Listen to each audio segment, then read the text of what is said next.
কঠিন হবে এটা গাইস। আমরা শুরু করব কালের দিক থেকে। আমি তোমাদের দুজনকে অনেক পছন্দ করি, কিন্তু গান্ডামের কারণে আমাকে গ্লোরিয়াসের পক্ষ নিতে হবে। বুঝেছি, তুমি একটা নিচে আছো, তোমার কি বলার আছে? তিনি একজন প্রতিভাবান বিল্ডারও বটে, তাই ঠিক আছে। তুমি তো আমাকে ওই ঘোড়াগুলোর মতো দেখতেও বলেছিলে। নোলান, তুমি কাকে সাপোর্ট দিতে চাও? এই ভিডিওর সবচেয়ে কঠিন সিদ্ধান্ত। আমি দুজনকেই ভালোবাসি। আমি ক্লোরিসকে ভোট দিচ্ছি বলতাম যদি আমি আইসিকে ভোট না দিতাম।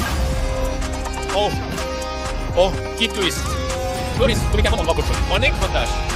হ্যাঁ, আমি নোলান সম্পর্কে সাধারণত এমনই অনুভব করি। তারিখ, এখন তোমার পালা। ঠিক আছে আইসি, ফ্লোরেস, তোমরা অসাধারণ বিল্ডার। আমি দুটো টুরি উপভোগ করছি, কিন্তু সত্যি বলতে কিংডম বেশি এনজয় করছি। সো ফ্লোরেস, তোমার জন্য আমার ভোট। ওহ, চ্যান্ডলার, তুমি কার জন্য ভোট দিচ্ছ? সেটা ছিল একটা ড্রাম রোল। আমি ভোট দিচ্ছি আইসি। এখন জিমির উপর নির্ভর করছে। জিমি, এখন কেমন লাগছে? ওহ না, ভাবো না যে এখানে থাকা একজন মানুষ হৃদয় ভেঙে যাবে, আর সেটা সম্পূর্ণ তোমার দোষ। ডান দিকে আমাদের কাছে গান্ডাম আছে, আমাদের পেছনে সাদা শিখা বের হচ্ছে, আমাদের কাছে লেজার বিমস আছে, আমাদের কাছে অনেকগুলো জাহাজ আছে। বাম দিকে আমাদের কাছে বিস্ট রোবট আছে, একটা জিমি রোবট, অনেক বড় প্লাজমা ক্যানন। আমি আমার সিদ্ধান্ত নিয়ে নিয়েছি। ফ্লোরিস, আমি চাই আপনি আমাকে প্রতিশ্রুতি দেন যে হারলেও আপনি রেগে যাবেন। অবশ্যই, আমি প্রতিশ্রুতি দিচ্ছি। $25,000 বিল্ড অফের বিজেতা। আমার মতে যে বিলটা সেরা।